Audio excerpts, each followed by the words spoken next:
'Twas less than an hour before the performance, and all through the air were feelings of excitement and anticipation about all of the fans that would soon be there. The music was cued and the costumes were pressed. The dancers were anxious, and Miss Christina was trying not to be stressed. The children were excited, all dressed to the nines. As the adults gave thanks, they didn't need to remember any lines.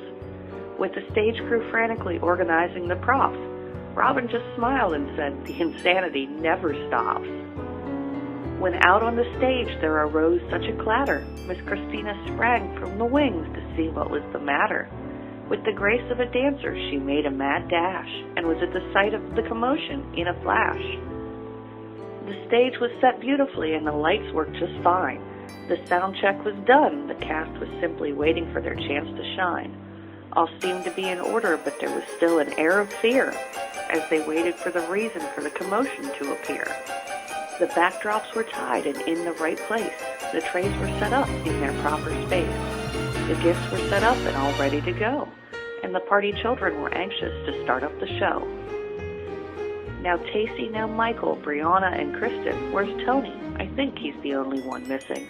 I heard all the noise and I'm afraid to ask, but I need to know what's wrong so we can fix it, and fast.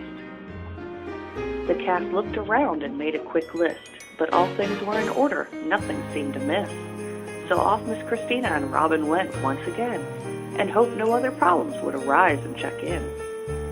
But now the girls were curious and answered they needed to find, because they loved Miss Christina and wanted to ease her mind.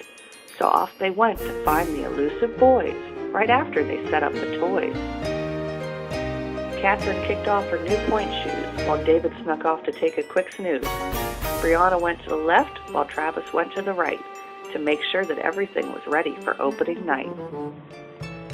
Michael and Paula were trying to keep the little ones calm, because they knew Jada's temper was sometimes a ticking time bomb.